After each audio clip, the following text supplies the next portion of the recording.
The Bench by the Willow Tree. Emma had always been the kind of person who loved solitude, yet she found herself frequenting the park more often these days. It wasn't for the chirping of the birds or the way the sun filtered through the leaves of the old willow tree. No, it was for the stranger who sat on the bench beneath it every Saturday afternoon. He always had a book in his hands, one of those thick novels that suggested a world full of mysteries and adventures. Emma didn't know his name, but she had a name for him in her head: Willow Reader. She first noticed him 2 months ago. His laugh had caught her attention, a soft, genuine sound that seemed to echo around the park. It was as though he shared a private joke with the universe. From then on, she couldn't help but watch him from her favorite spot by the fountain, pretending to sketch while stealing glances. One day, emboldened by the warmth of the spring sun and her best friend's advice, "Just talk to him, Emma. What's the worst that could happen?" she decided to approach him. Her heart thudded like a drum as she walked across the grass. The breeze carried the scent of blooming flowers, and she clutched her sketchbook tightly, as if it might give her courage. "Hi," she said, her voice softer than she intended. The man looked up, startled at first, but then his face broke into a smile. He had the kind of smile that could light up a room or a park under a willow tree. "Hi," he replied, closing his book.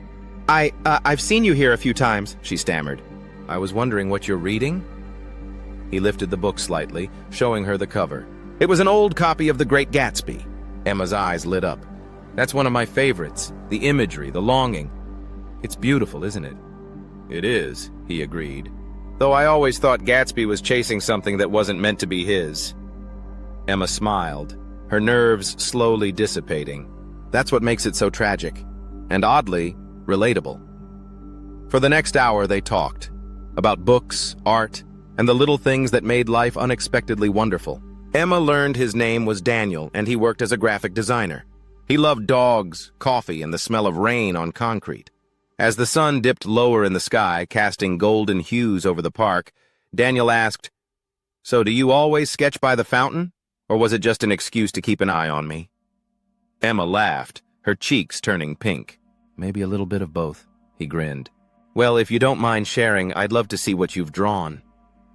Emma hesitated, but then flipped open her sketchbook, revealing a drawing of the willow tree, and sitting beneath it, a figure with a book in his hands. Daniel looked at it for a long moment, then at her. "You're talented," he said softly. "And bold, apparently." "Sometimes," she admitted, her heart swelling with a new kind of warmth. From that day on, the bench by the willow tree wasn't just Daniel's spot anymore. It became their place, a reminder of how a simple crush could blossom into something much deeper. Hope you enjoyed it.